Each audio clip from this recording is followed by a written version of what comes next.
para malinawan ang lahat nito. So mamaya i-urge natin sa United People's Initiative, kasi hindi po naman tayo yung United People's Initiative, may mga official po dyan.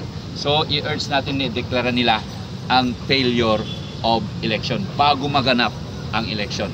Mas mabuti na gawin natin ng mas maaga ito. Ngayon pa lang, hindi yung magdeklara tayo ng failure of election tapos na yung ginawa nila. It takes many years to discuss about that, to argue about that, to file that in court. Matapos na naman ang termino hanggang 2028, walang mangyayaring pagkulong sa mga gumawa ng kamalian. Kaya ito pong ginawa po natin ay preemptive measure. Ito po yung advanced precautionary measure na ini-initiate ng United People's Initiative. Magde-deliver lamang po kami sa COMELEC ngayon. So yun po ang gagawin natin ngayon. Okay? So mamaya i-deklara natin, mag-discussin natin para marinig nila na ito ay warning ng taong bayan, na hindi biro ang People's Initiative ng bayan. Dito nila mapapatunayan ulit. Bakit? Kung maalala yun nung last election, pakita ko sa inyo.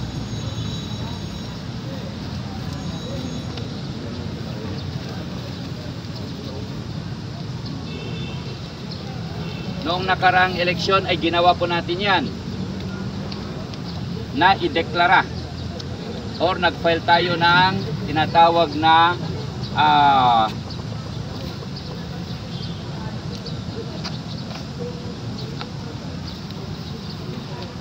nagdeklara tayo nung nakaraang taon na tinatawag na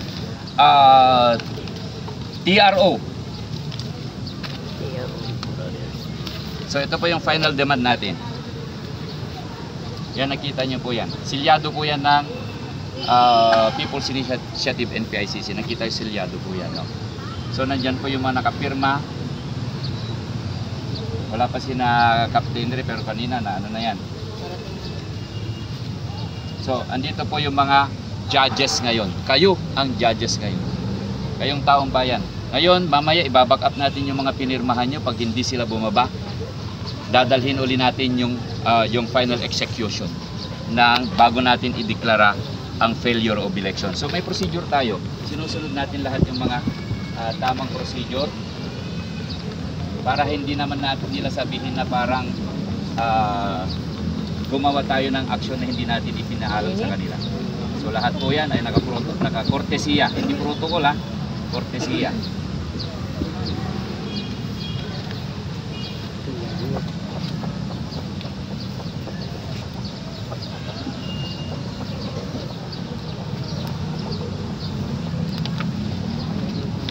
So ito po, bibigay natin mamaya sa mga darating na mga general para dito natin papakita rin po natin yung mga ipinail natin dyan sa Supreme Court tungkol sa election.